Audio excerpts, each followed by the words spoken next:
Assalamu alaikum. Peace and blessings be upon you all. Good morning. My name is Alia Bilal. I am honored to be one of the deputy directors for Iman, and I'm so excited to have you all with us. Thank you so much for joining us for some of your Saturday morning. I know that we are in the middle of a lot of very sacred moments on a lot of our calendars, from Passover to Good Friday, Easter, Ramadan coming up really soon. So it means a lot to us that you would share some of your day on a weekend with us for our virtual tour. I am coming to you live right now from Iman's Youth and Arts Wellness Center, where I am standing in our very newly renovated Iman Community Kitchen, where we will be having workshops and food demonstrations and community gatherings and having really important conversations about the way that holistic health looks and feels in our neighborhood here in Chicago. We're excited about this space. We can't wait to have you down to this space at some point. And I would be remiss to not say that we would not be able to make this space possible without the partnership of our dear friends and partners at Chicago Beyond. So we look forward to having you down here sometime soon. I just want to begin, Iman has adopted very gratefully the practice from our Indigenous brothers and sisters of acknowledging the inhabitants, the original caretakers of the land that we stand in. The toil and the blood, sweat, and tears and the love and the care that the original people here took on this place, and acknowledge the fact that those same people are doing that same thing today, and that they have been suffering and continue to suffer through genocide, through oppression. Here in Chicago, among the people that take care of this land and that continue to take care of this land are some like the Potawatomi, the Ojibwe, the Illinois, the Miami, and many, many others. I would encourage you, if you know the names of some of the nations in where you are, the land that you inhabit, to go ahead and place those in the chat along with your name. We just want to honor this sacred tradition. And I also want to acknowledge, as a collective, that the cities and the states that we are living in today, that they would not be possible without the forced labor of enslaved African Americans. People like my grandparents' grandparents, who built this land on their backs and whose descendants still have to grapple with the consequences of injustice and racialized violence. For many reasons, that is why an organization like Iman exists today. And we are so grateful to people like you and to people like the countless others across the country and really across the world who have made this work possible, who have seen the importance of contributing to this work, whether it was with your time, with your energy, with your prayers, with your financial funds. We appreciate it all, and we acknowledge that and tell you that we would not be here without you today. As our country continues to grapple with the legacy of racism and injustice, as we watch the harrowing coverage of the murder of our brother George Floyd, as we in Chicago still try to digest the fact that we have yet another 13-year-old child who was killed by a police officer just earlier this week, as we grapple with the fact that there's still chaos and killing going on at our nation's capital today. And of course, as we try to bring our community through this pandemic as unharmed as humanly possible, it's been a tough time. And we have relied on you all, our supporters, our leaders, the people that make up our community to do this work. I want, before we move on to the formal part of this event, to acknowledge two individuals who, just like all of the leaders and the staff among us, who gave their lives to this work and who we lost earlier this week.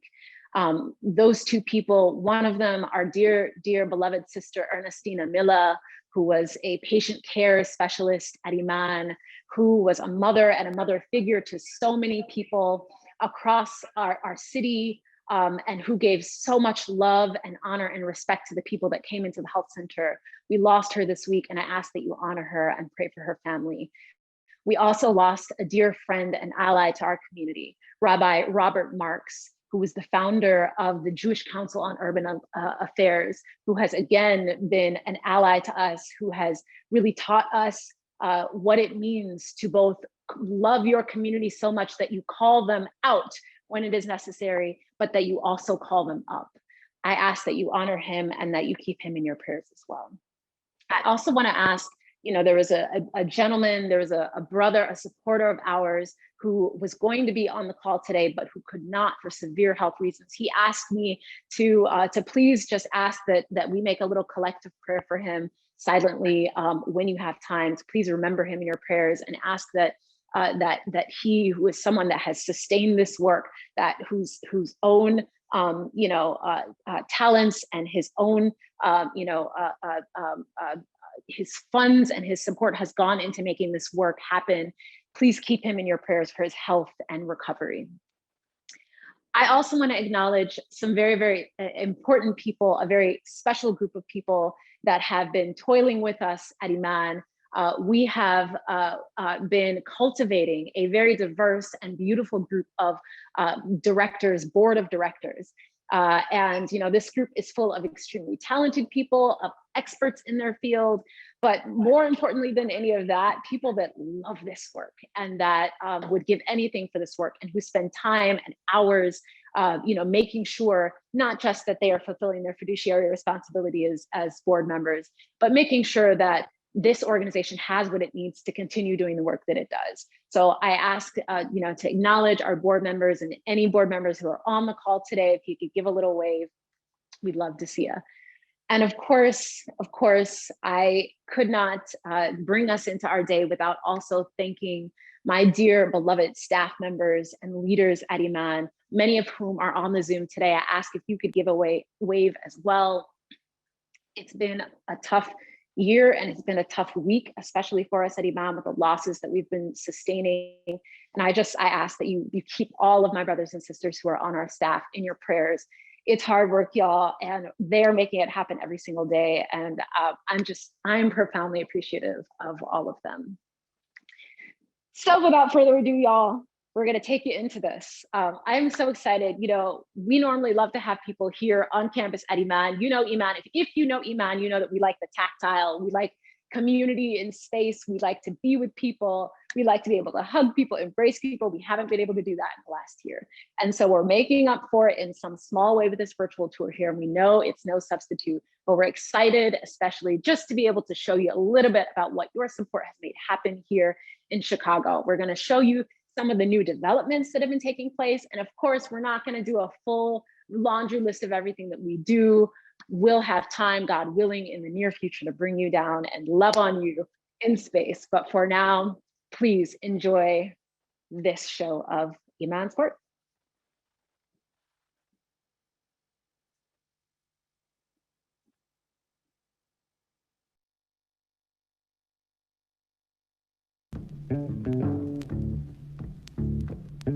Assalamu alaikum, peace and blessings. My name is Binta Kanjalo. I'm the Arts and Culture Manager here at Iman. I'm so grateful to be here with you, to have you with me.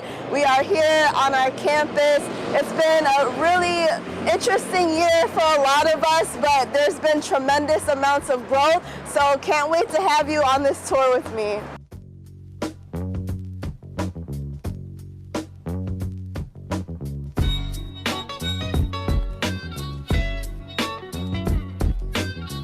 So this is our nursing station. This is where our medical support staff will be throughout the day when they're helping to take care of our patients. We have, like I said, a total of 9 exam rooms. The old health center space has undergone a complete transformation. With this new space, we are going to be able to double our capacity to see our medical patients, as well as free up space for behavioral health to increase their capacity as well. Our new mobile unit is an exciting addition. Currently, it's operating as our COVID space, so it's allowing us to do COVID testing and provide COVID vaccinations 5 days a week. And in the near future, God willing, we plan to have it fully registered as a mobile site that can move around to different parts of the city to provide services and meet patients where they're at. By us having this mobile unit here and this performing this service within the community, it allows for us to reduce health disparities, allows us to increase positive outcomes, and it's just allowed us to have more access for patients. It's just like a separate unit to the health center. One of the big things that we are proponents of and that we're working to even strengthen further is integrating behavioral health and medical care. People a lot of times don't have access to culturally competent care, so that's something that we're really trying to combat here at Iman. We've been able to expand, which has been, wonderful to be able to have these extra rooms to be able to service. But the needs are so great. To be honest with you, what we need even more space. What we're projecting is being able to triple our capacity within the next year. And at this point, we're still trying to figure out where are we going to fit all these clinicians. Even with this renovation that we're just on the tail end of, we actually are already beyond that capacity with regard to what we need to be able to provide all the services that our patients and our community needs. And so phase 2 will provide an expansion of medical to allow for those additional spaces that we need, as well as expansion of behavioral health and some additional administrative offices. So hopefully in the coming year we'll see that too. Today we're interviewing participants that will be joining the construction crew, working on finishing up the fresh market, as well as the women's green retreat home. Why is it important for the participants to do their training, not just in the classrooms, but on the buildings in this actual neighborhood? Most of the guys, if not all of them, come from this neighborhood or close around. So imagine working on something from a neighborhood you done grew up in, you haven't seen much positive in, and to say, hey, I played a part in building that.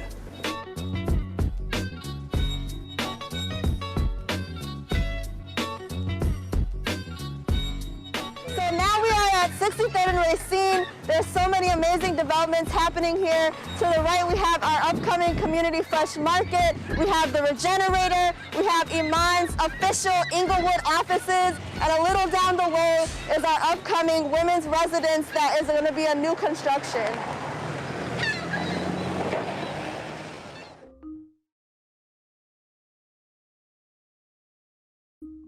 Hey, Assalamu alaikum. Hey, How Binta. are you? Walaikum assalam. Good. So I'm showing people around 63rd and Racine. Can you tell us a little bit about what's going on in this space? Yeah. So this is the Go Green Community Fresh Market. It is the anchor project of the larger neighborhood revitalization effort that we're leading on 63rd and Racine. So as you walk into this marketplace, you see the fresh produce section with all the good fresh produce that the community needs. And as we move further, right in front of us, we have a prepared food section. We will have a full kitchen, full service kitchen here. And as we move into this section, we have the dry grocery store. And then you have some office space here. You have a few restrooms here. And in the back, you have the cold storage. As I grew up on the west side of Chicago, this community reminds me of the one that I came from. It's super exciting to be able to come back and actually do work to do work in the community.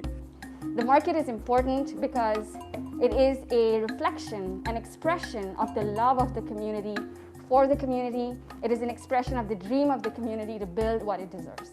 So this market is so vital to this space. Can you tell us when is it actually opening? The Fresh Market is opening on June 18th as part of a larger Juneteenth community celebration.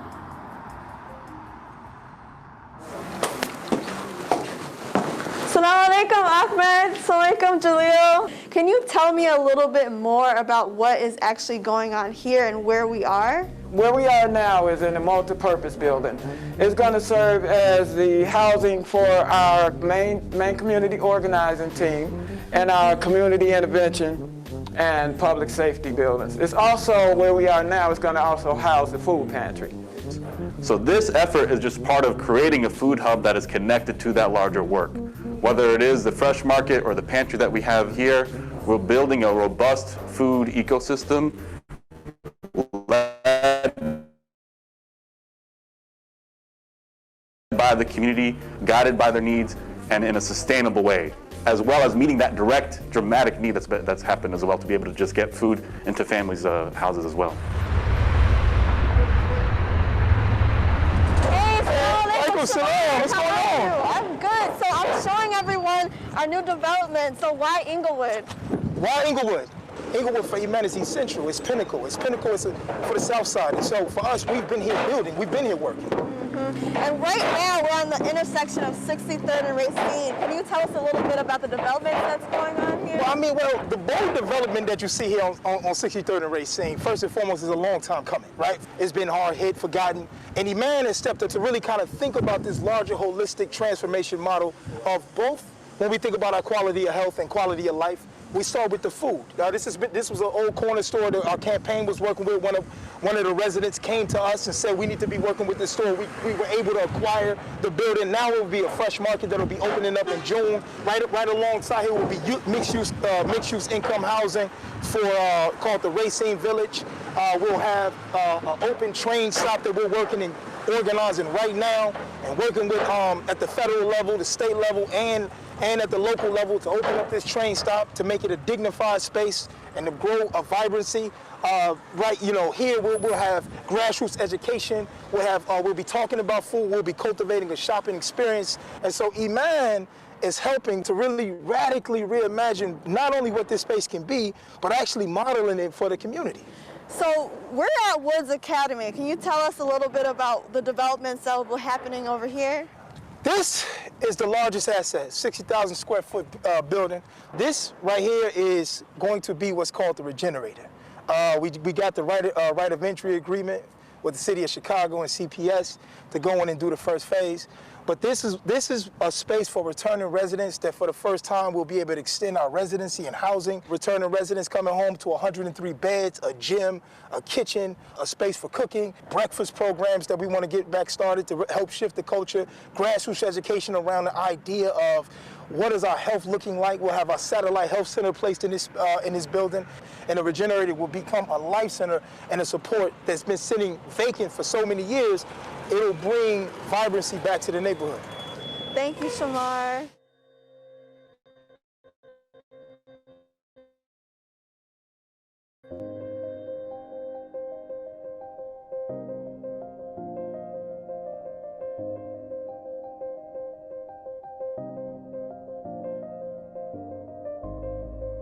And now, welcome to the MLK Living Memorial. Hey, Assalamu alaikum, Sadia. Wa alaikum How are you? So, Sadia, what are we doing here at the memorial? I'm just scoping the memorial. I'm checking it out. I'm getting ready for our celebration of the 55th anniversary of Dr. King and the Chicago Freedom Movement marching through Marquette Park. We'll celebrate and commemorate that moment this August 5th. And so I'm just checking it out and starting the visioning process, getting ready, getting excited for it. So what would you say is one of the significant moments that came out of that work? I think seeing the diverse breadth of people that came from across the city and the country to commemorate that moment, to retrace the steps of the original marchers, and to celebrate with us at Streets in 2016. It was really incredible to see like the diversity of people that came. And also the legacy project of the beloved community ceramic studio. It's so incredible to see the holistic, arts-centered healing and organizing curriculum that we consistently offer in that studio, and how it's a space where people come to share stories together, to really build deep relationships in that way, to create art together, and to build power ultimately. And I really love how we're continuing to do that across all of our work in green re-entry and with our community organizing campaigns and in the health center. It's been really humbling to witness the growth of arts and culture at Iman. Yes, I'm so honored to be on this team with you. Can you tell us a little bit about what you're inspired by and what you're looking forward to in arts and culture in 2021? You know, I'm really inspired by this model of spiritually rooted, socially conscious, and spatially relevant arts, and continuing to take that across the country through this multi-city tour of an original production that Iman is putting on, and all of the potential of Iman as an arts presenting entity.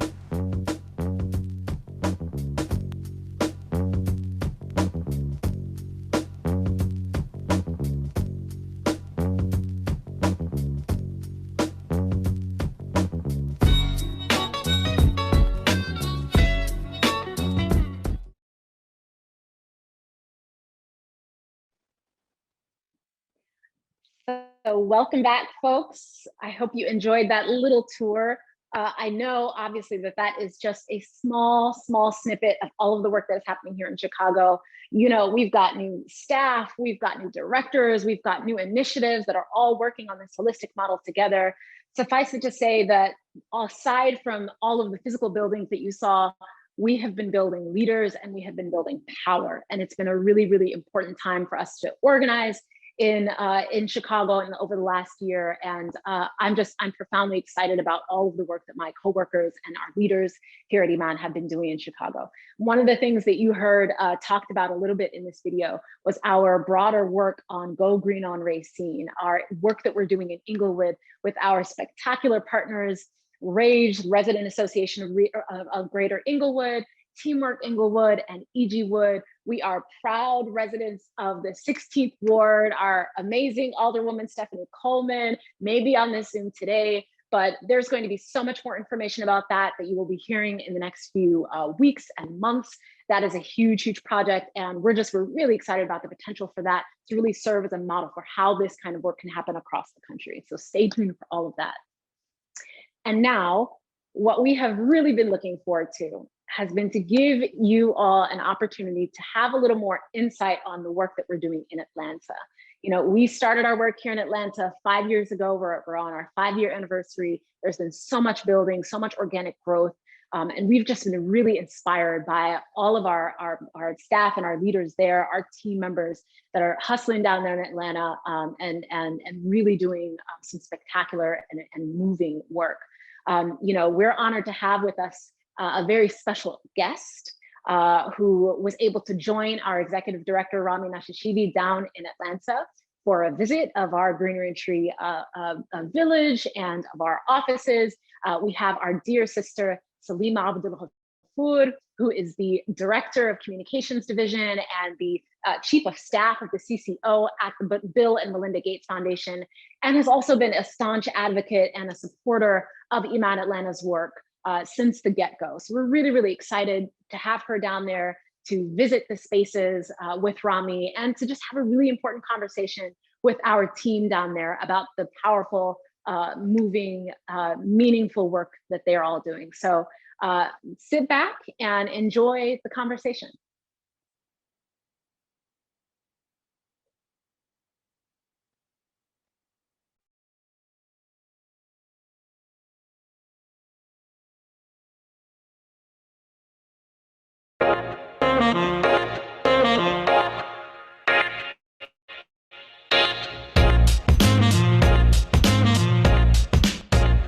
Assalamu alaikum. My name is Mansour Sabri. I'm Deputy Director of Iman here in Atlanta. I want to welcome you all to the Green Reentry Village. Let me show you around.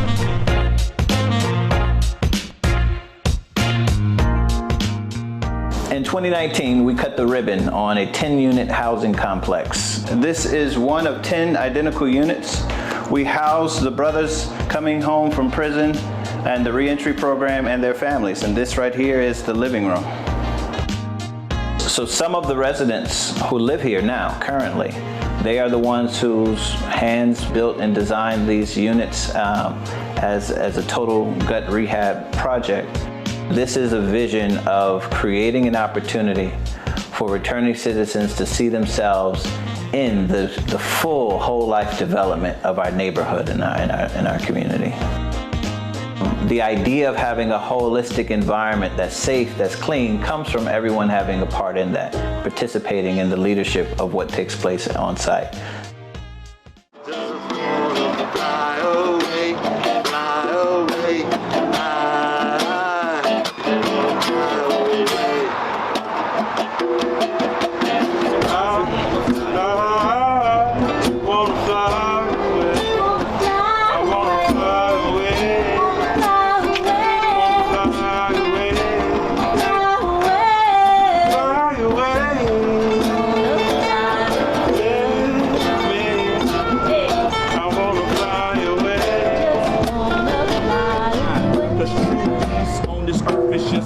To find, so I search to find a true peace of mind, and this is why I speak my rhymes through beats and rhymes.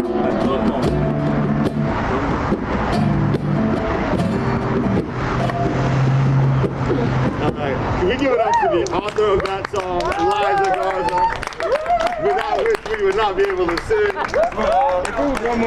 Thank you for that gift. But I never seen it like, nope, I'm not getting up. No, don't even worry about it. Just Don't want to help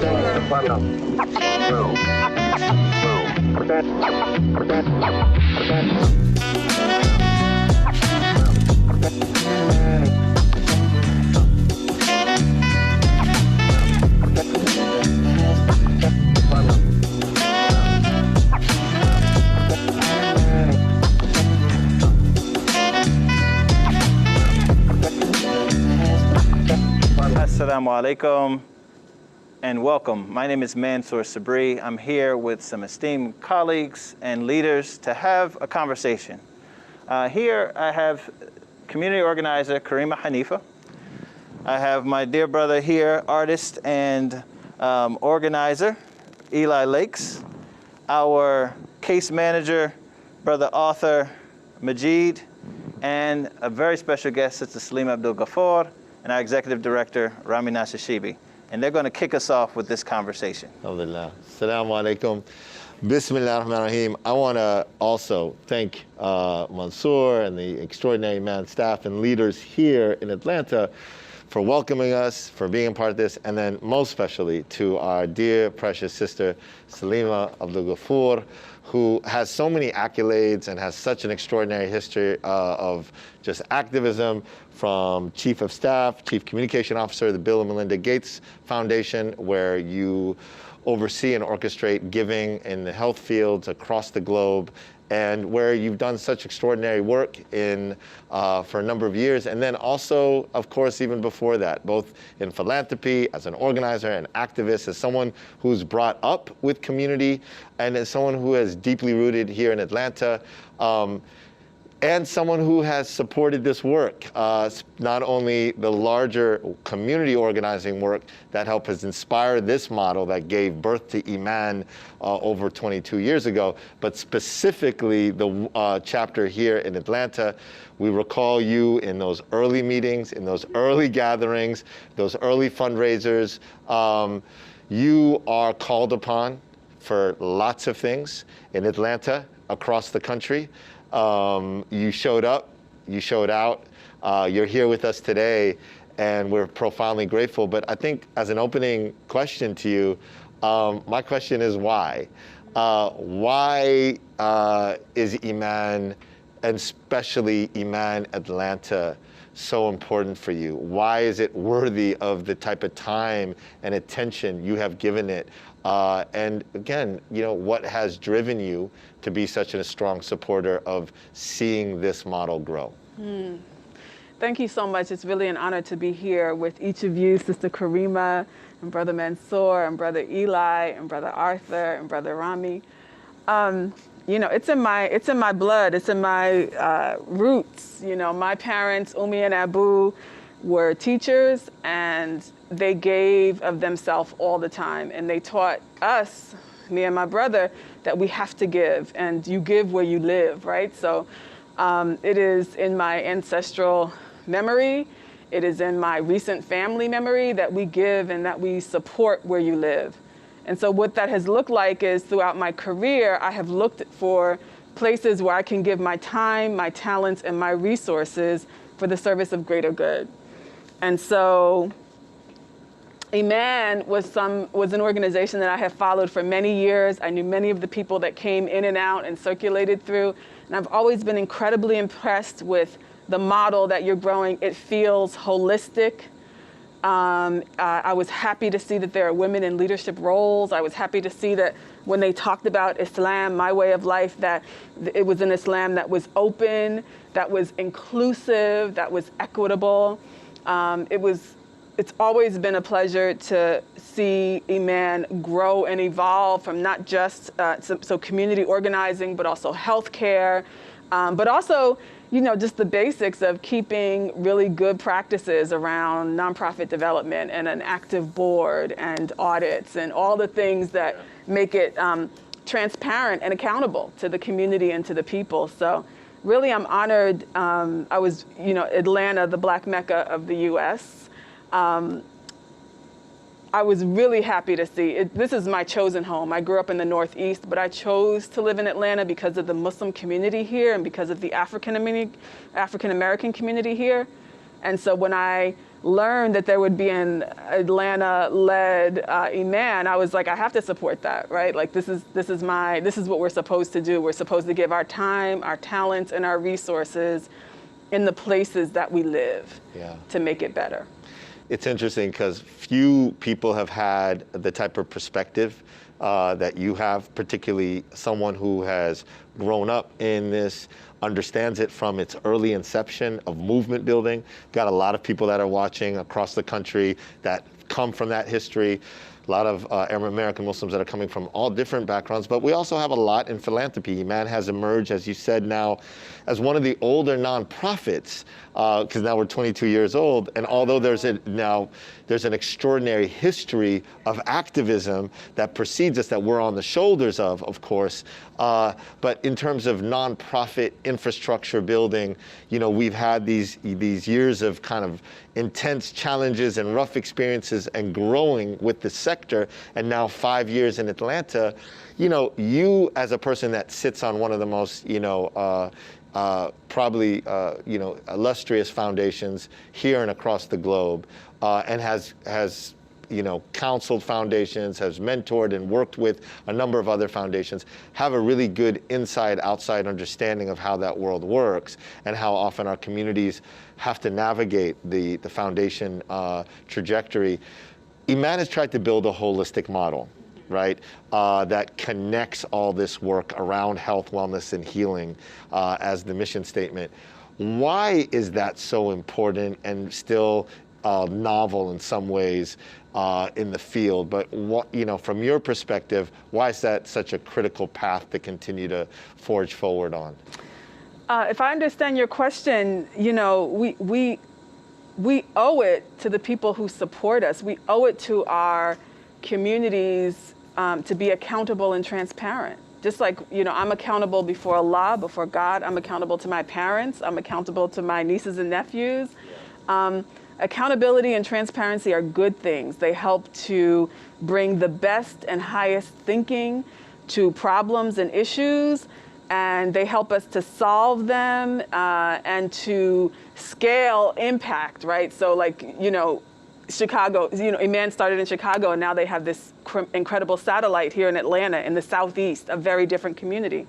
So, I'll say that I'm the immediate past chair of a voter registration organization here in Georgia that was a part of this movement that just happened in 2019 and 2020. And we looked at Iman and we looked at, what the information that they made available, the way they moved, the types of organizations that they collaborated with, the way that you partner here in Atlanta with communities, the way that you represent the organization. Those are things that we looked at, we modeled, we saw, and we honor, right? And so I think particularly in the Muslim community, which is, if you sort of compare us to other communities in the US, we might be nascent in our development, but there's so many seeds that have been planted and so many seeds are growing. And now we have to nurture them. We have to nurture them with nutrients and water. And part of that is accountability and transparency.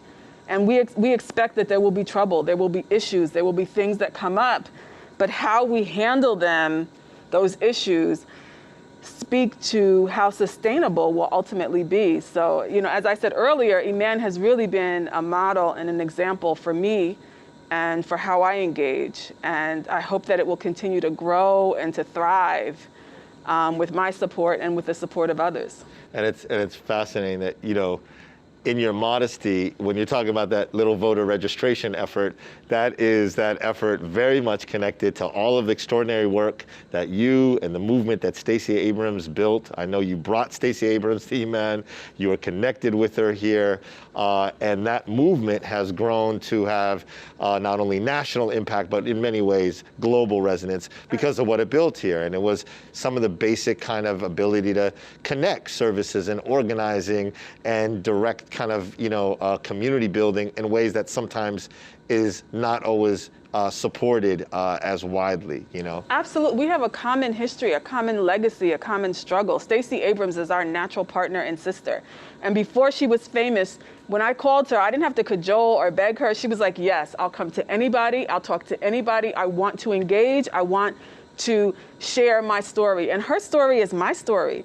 She talked about growing up in a family of working class people who were struggling to make a better way for their children. That is the story of my mother and father. That is Umi and Abu's story. And she talked about having tremendous opportunities to go to the best schools, and then she came back to community with what she learned. That is my experience too. That is what Umi and Abu said, we want you to do. So she came before she was famous, when very few people outside of Atlanta knew who she was. And we were actually one of the lead plaintiffs in one of the voter suppression cases. That was a federal case here in 2018. We won that case. And we continued to work with her because we knew that she was an excellent partner, and that we knew that there would be mutual benefit from her being introduced to the Muslim community here in Georgia, which numbers hundreds of thousands of people, and the African American portion of it is incredibly active, has always been active, is very well known as this essential part of the historic civil and human rights legacy here in this state. But many of our immigrant Muslim brothers and sisters were looking for ways to engage. They were looking for ways to plug in. And Stacey Abrams gave us that opportunity. So when, she lost her gubernatorial election and she said, we did not lose. And the general noise was, oh, she's crazy. Oh, she didn't understand. I heard her and I knew she was right. I knew that we may have lost that battle, but we would win the war. And here we are today, having turned out literally more people than have ever turned out to vote. And then she turned them out again, right? She did that in coalition, right? In partnership. She did that by reaching out, having a big tent, and being inclusive, welcoming people, no matter what your background is, no matter what community you come from, you are welcome here at this table. That is our model. Yeah. That is our way. And so, Stacey Abrams is an incredible sister. And now today, she's been nominated for a Nobel Peace Prize. So much farther than the governor's office ever. Yeah, and like you just said, we did not lose. You will not understand that statement unless you understand some of the basic foundations. Unless you have struggled. Unless you have struggled and you understand the basics of community organizing. Right. That the organizing is about building these mini wins, that mobilizing, engagement, because it's not just about one election, right? It's not just about. It's the long arc. It's about this idea of building a base. Absolutely. And it's like, it's so fascinating because, as you know, I had a recent conversation with her, and listening to her talk about the work that she's done, on some levels, it's not really rocket science. Right. It is really it cuts its basic organizing 101. She's done it at the next level, and she's done it with the type of tenacity and conviction and unapologetic perseverance. But, it did take, and it does take, like you said, a vision of communities and organizers that are rooted in that to coalesce around that vision. And you've been a critical part of that. I mean, you came here, Aziza Magazine, you've dealt with so many parts of the voices of our community, both in the larger, African American community, the Muslim communities. You've worked globally, you've worked nationally, you've worked locally. And, I'm always interested in what keeps you inspired. I mean, what keeps you driven? Ooh, I mean, again, it's knowing that, I in my early 20s, I gave up saying, oh, Allah, put me on this path, let this happen for me, let that happen to me. And I said, oh, Allah, show me how to serve in the best and highest way, and help me to use my talents, my time, my resources in the best and highest way, and help me to learn new time and talents and resources. And that has been my prayer for decades. And what it has meant is that things show up and come to me, like Iman, right? And so, you know, here I am over here, and Suad is talking about you, and Liza is talking about you, and the MacArthur Foundation is talking about you, and Iman Pleman is saying, you need to get with Mansour about Iman. And, you know, and I ride by and look at the golf course, and there's an Iman house that used to be dilapidated and torn down, and now it's this beautiful, you know, home keeping people in our community. So, you know, it has always been, you know, in following Umi and Abu's example and legacy that I serve, and it comes very easy to me. And when you have examples like Brother Imam Mansour, like you, like Alia, who's always behind the scenes but orchestrating and moving everything, and when we have new talent like Sister Karima coming along, it's just it's very easy to serve, and I'm grateful to have the opportunity to serve. Yeah, well, you mentioned all those pieces, all those voices, all those people in a city like Atlanta. In many ways, and Mansour is one of the most humble and modest servants, also drinks from that deep well of that legacy of commitment. But you could have been doing 500 other things, including being an imam, and you left that. You were in Africa, you were in some beautiful Senegal, you came back. We started having conversations over 6-7 years ago. You've been devoted to this. I'm just interested, Mansour, in why? What drove you to commit on this level to birth this here? No, beautiful. I think that the easiest way for me to explain that is probably in two main focuses. There's so many things that call me to this work, to this organization, but what the word Iman stands for is faith. And that's the first draw for me and drive, is that we have to have faith in justice. We have to have faith in humanity. We have to have faith in possibility, that what we can envision for our community life and what we can envision for our state of Georgia is real, and we can really bring that to fruition. And second for me is legacy. We inherit so much, very much similar to what Sister Salima was just hitting on so hard there, is that we have parents who sacrificed and made the effort. That's our blood parents, and our community of parents, the village of parents that really made sacrifices for us to stand where we are today. My beloved teacher, Imam Wafiddin Muhammad, really, who's from Chicago, who really acknowledged. We won't get in debates about where the real Mecca is. Right. There's no debate. There's no debate. There's no debate about that. But there's always been this strong relationship of Atlanta and Chicago, because when you go to the airport in Chicago, everybody's leaving to come to Atlanta.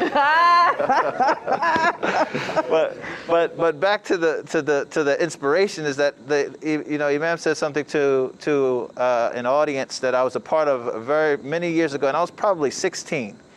He said there's only 4 things you need for success: faith in God, hard work, simple living, and high thinking. And it just stuck with me forever. And the idea of having faith in God means that you can see beyond your personal fallacies and weaknesses, and you can lean into possibility. You have faith in God, you can lean into possibility. Hard work is that there's no sacrifice for it. We work hard at Iman. And we work hard enough to inspire other people to see that that's what it takes to truly get past the barriers of social injustice and challenges in the neighborhood. You have to outwork those who are working against you. Simple living really just speaks to the idea that we have so much more to give of our time, our resources, and we should be conserving what we do in a way in which we're giving more abundantly.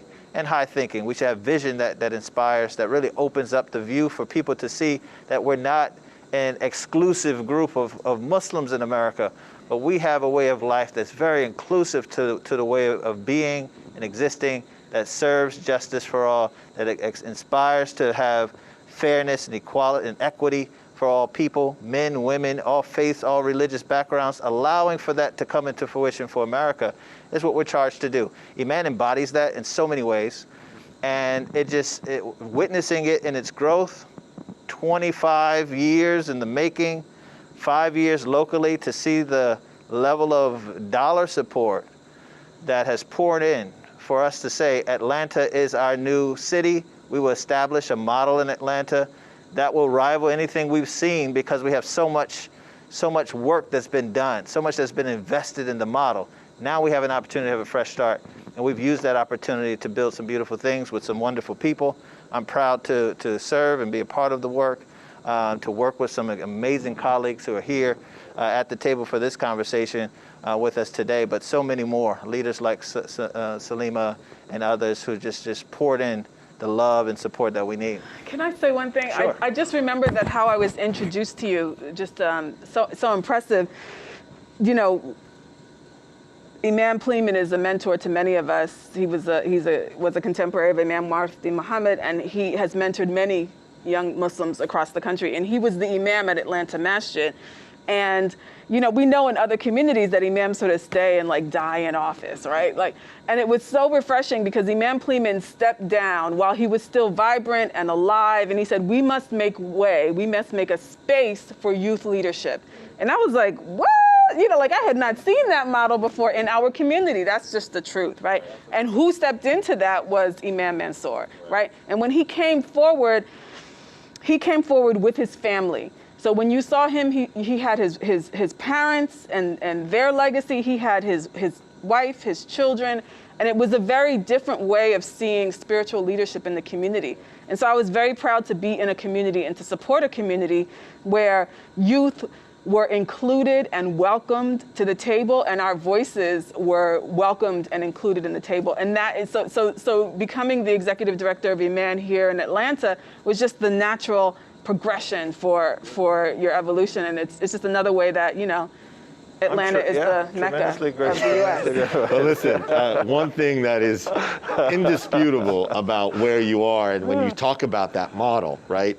You know, the Southern Leadership, the Christian Conference here, had this kind of model of pioneering faith leaders in the Black church that were also the organizers on the cutting edge, that were synergizing things. And so to see in the American Muslim tradition, especially in the Black American Muslim tradition, offer that, not just to the kind of panoply of organizing options, but really also as a global model.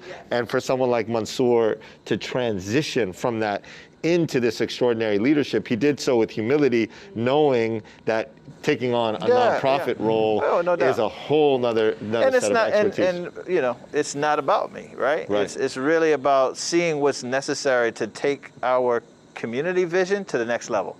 And we serve however way we're called to serve. And so some of it was Rami twisting my arm in his very magical way, but a lot of it was just saying, hey, this is that natural thing that's in your path. To really dig in deep. So it's not a soft approach.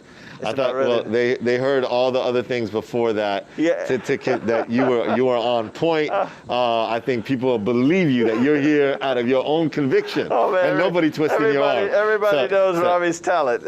He's very convincing. Well, you have assembled an extraordinary team, right? And I think that's what speaks to a lot of the work that's been able to, you know, that whether it's the house, the organizing, among the first folks on your staff here in Atlanta was a brother who I met earlier on in this evolution of the work, Arthur Majid.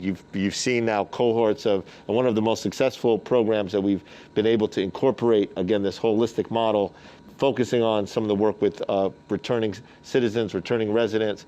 You've seen green reentry. But the same question could be asked to you, Arthur. I mean, you've experienced so much over your own life as an organizer, activist. You've seen different iterations of movement.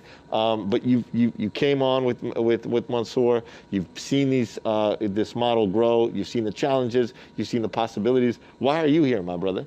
Well, I'm here and blessed to be here because I get the opportunity to do something that was not offered to me when I was coming up in the inner city. And coming from a city of brotherly love, we call it, Philadelphia, it was, when I was coming up, it was gangs, drugs, jail, death, in that order. So when that model came up down here, reentry wasn't popular. I was working in the city of Atlanta, 2005. And it wasn't no Islamic representation at the table, at the reentry table. But all through in the institutions, it was always the Muslims that was making a revolutionary change for the betterment of the human being. And I remember Imam Warthi Muhammad came to Philadelphia. He said, if you don't use yourself somebody will use you, but you won't be wasted. So I always kept that in my mind. And I always told people that it's not about what you do, how you do it. And when you start that changing, you got to change your thinking first. And I always tell them in the class, like, you can't change your thinking with your thinking. That's what got us here. So I'm always comparing that, what does the ex-offender look like? Does he look like Michael Vick? Does she look like Martha Stewart? Do he look like Bill Campbell? Do he look like Arthur Majid? Exactly. So I begged Mansour, literally. I said, we need some representation at the table. And me and him always had this dialogue. And behold, I looked up, he was with Iman. I was with an organization called Integrity. And the rest is history. Yeah, well, you've been doing extraordinary work. I've seen how the cohort of participants respond to you. I see how the leaders in the organizing campaign, you've been so much of what has blended the work of organizing, direct services, just that holistic approach, which, you know, again, and you know, also comes in this context, and we were just talking earlier about the artistic expression and your connection in Philly to people like Kenny Gamble, who's been a profound influence, Imam Lukman, to many of us, and what he's been able to establish in South Philly. The idea, probably Eli, you're one of, as a young leader, you've been growing up with Iman, you've been, you know, established artist, a successful artist. You and Liza Garza have formed groups together, you've performed at community cafes, you performed at Taking It to the Streets. You've seen this model evolve. You're a resident now at the Iman Green Reentry Village. I'm just interested from your standpoint of how this model is relevant in ways that maybe is unique and needed, and what has driven you to continue to connect to this work? For me, it goes back to what Sister Salima was saying about accountability, and as well as resources and how those resources are distributed. And I mean, like, very tangible things, and then spiritual resources, you know, and mental resources. And when I know, for me, like, when I find that the church or the holy place is too harsh, or the community is too harsh, or my family or my house is too harsh, Iman has been a place for me to come and get those things, and like in a non-judgmental way, you know. And I think that's the biggest part for me, is being able to get the resources that I need in the way that I need them, you know. That's mainly been my experience, especially as an artist, you know. Some of my biggest shows and performances have been with Iman, and been at Iman festivals, or been at least connected somehow or one way or another through this organization and through these people, you know. And it's just allowed a really graceful path towards like success for me, and what success for me looks like. So that's what I would have to say. That's how I would answer that question. That's powerful. I want to ask you just one follow-up question, because I think you're among us probably most uniquely positioned to answer it. You know, Iman talks a lot about this holistic model that unapologetically centers art and artistic expression as a force of healing, as a force for transformation. You're an artist. You've seen that. You've experienced that. What do you say to people that still don't quite understand how that works at Iman? Like, how do you help them understand how the work of artistic expression, the way art helps us gather and reimagine what's possible, is viable? Why is it such a critical component to everything that Iman does? It's ancestral, really. It's about reaching back into who we are, you know? Like, Iman, at the forefront of everything that Iman does, art has always been at the forefront of everything that Iman does when it comes to any event or any gathering of people that we have, you know? And it's about the vibration, you know? I deal with and I study sound healing, and so does my mother, Liza Garza. And for a long time, like, the only way to describe it is to be a part of it, really. yeah, I get to, Iman has allowed me a space to take my art and to take my practice and be witnessed in a home environment. I think that's really what it goes back to for me. Is like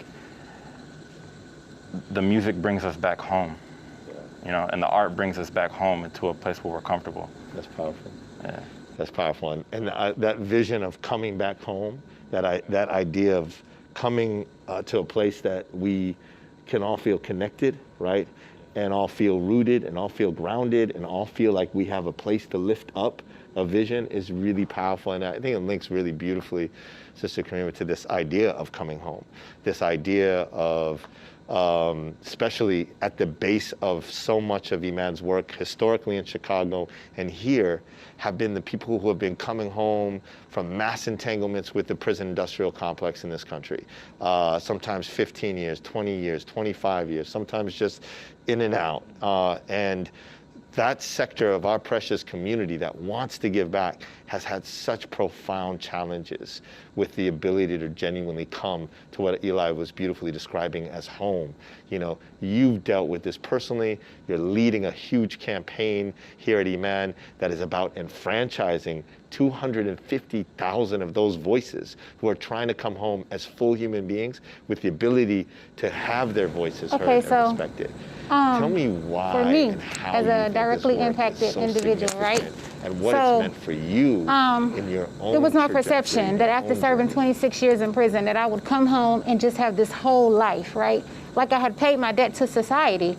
But when I came home, I realized that there were so many systemic barriers that existed, not just for people who had been formerly incarcerated, but also for people that are marginalized, people of brown and people of, what's the best way to explain it without like using a category? Just groups of marginalized people who are met with systemic barriers such as employment and housing. Well, that triples, that doubles when you're formerly incarcerated. So the No Taxation Without Representation campaign here at Iman Atlanta, in which I am leading as the community organizer, it's about mobilizing, right? It's about the power in numbers. We've seen recently in the election course that just passed, right? That there are power in numbers, and when there is unity, when people come together, that you can see the change that you desire to see. Like, it is possible, right? And so with the political climate in Georgia right now, I believe that what this campaign can do is give people that equity that we seek, right? That equality, that leveled standing, right? Because as a citizen, right, you know, I've served my time in prison, right? And I believe that the components for being successful, like there's a formula. It's education, and it's also feeling like you are a part of a community.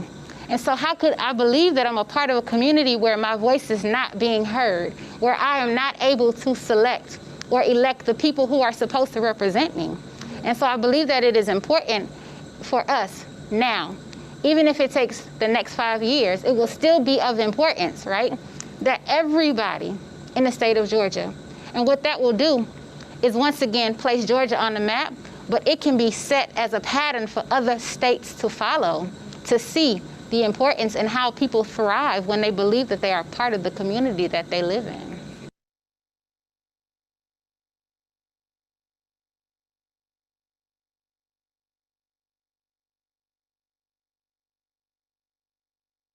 Yeah, that's so extraordinary. And your leadership in this campaign has been so inspiring. Just this last election, you had several thousand of individuals who come from those experiences who are directly affected. You have people, hundreds in the state capitol that were engaged. You're talking already to legislators about a resolution and a bill that would do that. And like the reference earlier to Stacey Abrams, it's not a matter of the win that's 3 months down the line or 6 months down the line. Sometimes the beauty is in the process itself. The win is in the process. You're building leaders that are not just about turning up and voting. You're building leaders that are invested in the rights of the community, that don't want to see black and brown working class folks displaced from neighborhoods like the West End of Atlanta, that want to see neighborhoods genuinely thriving. They want to see people who are coming home, whether the young artists that are trying to find themselves are, and find their voice and find the community that will nurture and validate and understand the preciousness of what they have to offer, or whether it's someone coming home after 26 years who wants to continue to be part of a vibrant fabric, right? What it means to be in that type of mix is what you've been so brilliant at being able to collect, even as an organizer with a relatively new campaign, one that we hope and pray will really kind of not only send shockwaves across the state, because we saw this last election, like you said, and we asked, imagine if 250,000 more predominantly black and brown folks, right, in the state of Georgia that disproportionately represent those who have been disenfranchised with an antiquated, quite frankly, racist provision that keeps them off the poll, that gives off the polls. Imagine what the election would have looked like then. Right? Imagine what the future of Georgia looks like then. Imagine what the future of the United States and the world, because this is about lifting up a model. And maybe with that, I know in the closing minute or two, Mansour, I want to ask you, and then close with Sister Salima again. For you, hearing these things, what's the future of Iman in Atlanta that excites you the most? What inspires you the most about where we're going now? What inspires me the most is just what you heard from these extraordinary people here. We know that believing in human potential and the value of humanity is something that's missing in our society. We like to write people off. Iman's opportunity is to bring forward the thousands, the millions, to really be re-inspired, to take that grassroots approach to taking back charge of your community, taking back charge of your block, taking back charge of your home, your neighborhood. And what we see now, just from the 5 years of planting those seeds, we see people mobilizing, and we're going to continue to see the mobilization around our work.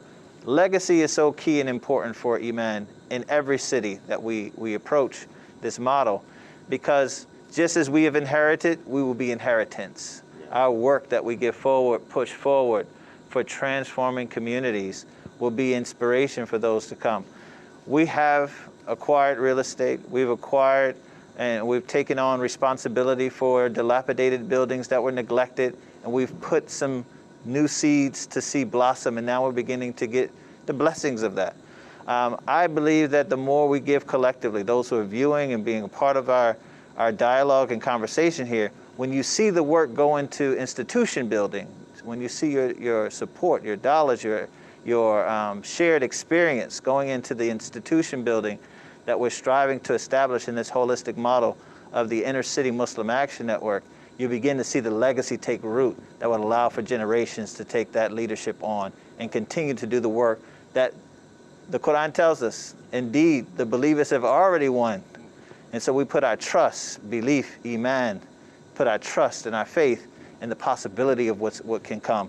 And we have extraordinary leadership in you, Dr. Rami Nashashibi, the executive director of Iman, who has led that charge since inception and allowed for us to really be able to be in arms together in this struggle and in this work. But it takes hard work, and you are a hard worker, brother. Listen, I am among those in true, you talked about cities like Philly. If it was not for communities like the West End, Imam Jamil Amin, it wasn't for communities, honestly, Iman would not be the model it is. I wouldn't have been able to even imagine. You can't be what you don't see, right? And I remember people taking me under their wings. Kenny Gamble in South Philly treating me like I was a dignitary when we were a hole in the wall and nobody knew who I was, and walking me around every time I did there and dropping everything he did, probably building this man leading some of the most dynamic community development development efforts in the country, whether it's Imam Muhammad who stopped by, whether it's people like Layla Muhammad who's on our board today, the extraordinary sisters, women, and men from different communities that have kept us inspired. But like you just said, most of what drives me, and I know it drives you, is the fact that we get the privilege of interacting with the Ali Bilals, the Eli Lakes, the Arthur Majids, the Sister Karima. I mean, people who show up and show out, and some have been doing so since they've been like 10, 11 years old. So, and we're grateful for the people that are watching tonight, that are part of this effort with us on the eve of this sacred month. Sister Karima, it's been such a privilege. My closing question to you, Salima, is that as you think about all of the future for us, and where you know, resources is a critical thing, as you know, in this work. So every year, dozens, if not hundreds, of nonprofits, 501c3s fail and have to close their doors because they haven't built holistic, sustainable models that can keep this stuff going. And it takes phenomenal amounts of effort and investment and commitment from all sectors, the foundations, the individuals, people who completely amplify that they believe in the work. How do we forge forward? What's your vision for this organization here in Chicago and across the country? You know, Brother Eli just used the words high vibration. And, you know, one of the things I think is that has attracted me to Iman is that they have lifted the vibration, right? The vibration of the discussion, what's possible, hope, healing, not being okay with whole sections of our community being disenfranchised and not being able to hear their voice. Iman has been a lighthouse and a beacon for that work. And certainly, I mean, wherever you are across, you know, any spectrum, if you see something here that resonates with you, that you believe in, you must support it. And you have to do it in the way that makes sense for you, but you have to. I mean, we've seen just recently in the past couple of years that if we do not support the future, the present and future that we want to see, it will be taken from us in violent and brutal ways, right? And so, you know, Florida passed this rule where now people who are formerly incarcerated are allowed to vote. And there was a lot of pushback. It was a hard road, and it's up and down and up and down. But, you know, yes, your neighbor to the north, Georgia, should be next. And we should be next soon. And so I believe in that work. That work impacts me. It impacts my community. It impacts my family. It impacts my state, my country, my world. So I would encourage people, as I will continue to step up my giving, I would encourage people to give and to support in the work that they believe in. I appreciate everything you have said, everything you've offered, and everything you've been a part of since this work started in Atlanta, and long before that. You are such a source of light and a source of inspiration. Like you just said, the model in Georgia, we know, was funded, it was supported. We know the organizers on the ground. It was an extraordinary challenge, but it was because foundations, both you and I sit on boards. Foundation's a little bigger than the board that I sit on, but the fact is, you know, whether it's supporting or community organizing like the Marguerite Casey Foundation, which does extraordinary work, or the Gates Foundation, foundation dollars are one thing, but those dollars have to be matched by private individuals in our community that believe in what we're doing, because it demonstrates that there's a base, whether you are in Kansas or whether you are in Florida, that you believe in the model that Iman is building. And I just want to close by thanking everybody that has stayed tuned this entire time, has been part of this conversation with us online. Thank you for your comments. Thank you for what you're adding in the chat tonight. We value you. We love you. We appreciate all of you who have stayed with Iman, some of you for over 22 years, 10 years, 5 years. Some of you are just finding out about this work. You come from all different backgrounds. You come from all different faiths, but you believe in the power of the model that we're working with here in Atlanta and Chicago, and that we're trying to lift up for our brothers and sisters across the country. Thank you all for being a part of this. Keep us in your prayers. And for those who will be observing the fast of Ramadan, may you have a beautiful, blessed, sacred Ramadan. And thank you for joining us today. Thank you all. Assalamu alaikum wa rahmatullah. Wa alaikum salam.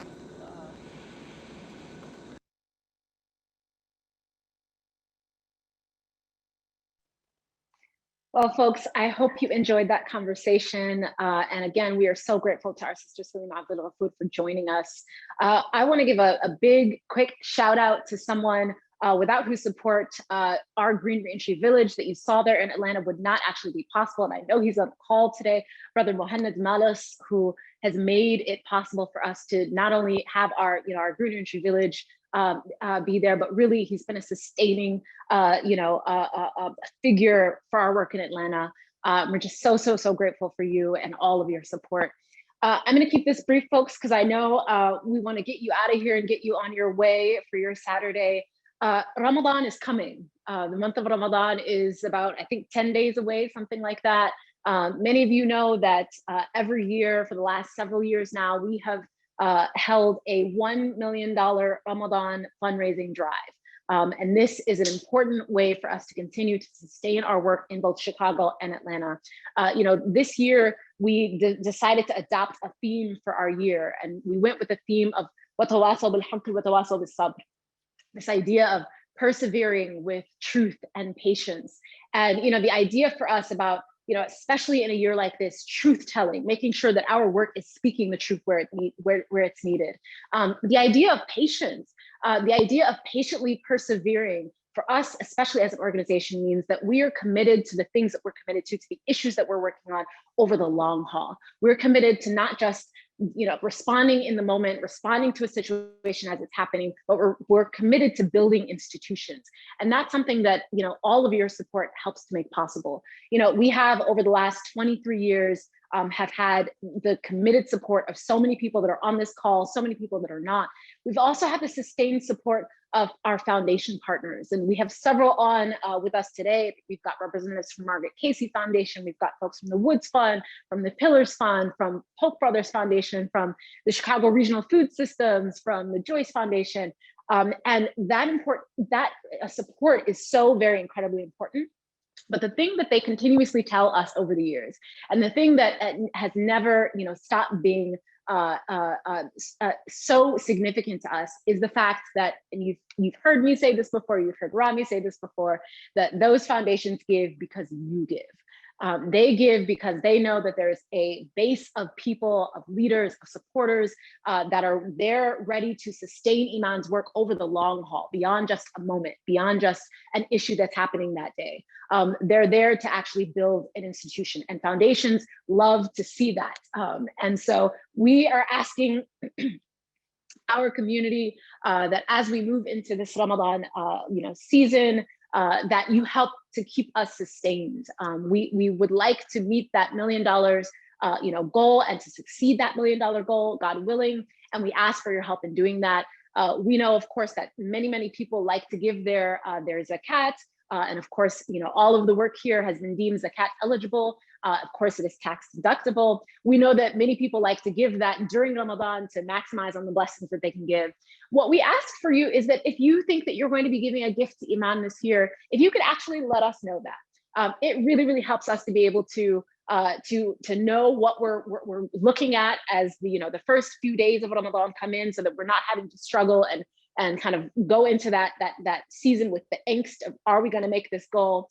So if you know that you're going to make a commitment to Iman, we'd love it if you could actually let us know by emailing us at donations@imancentral.org, and we'll put that slide up at the very end so you'll have that. Donations@imancentral.org. Let us know if you're going to commit and what you're going to commit, so that we can start our Ramadan thermometer early.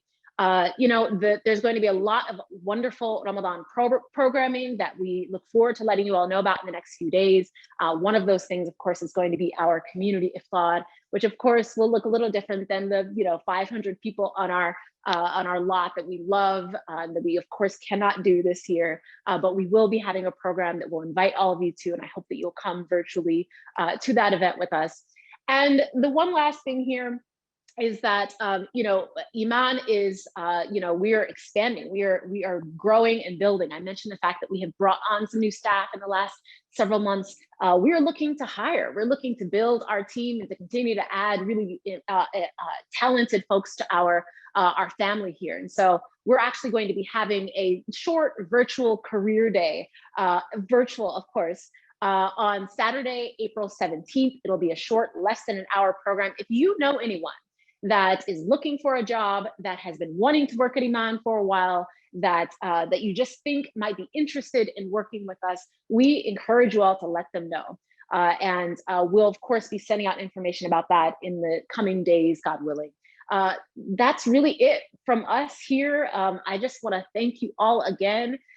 From the bottom of our hearts, from those of us on staff, from our board members, from all of our leaders, thank you for keeping us in your prayers. Thank you for all of your support. Thank you for the calls and the emails asking, how we're doing and making sure that we have what we need to do the work that we need to do.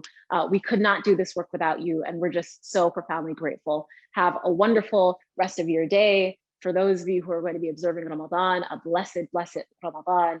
And take care. Assalamu alaikum wa rahmatullahi wa barakatuh. Peace and blessings be upon you all.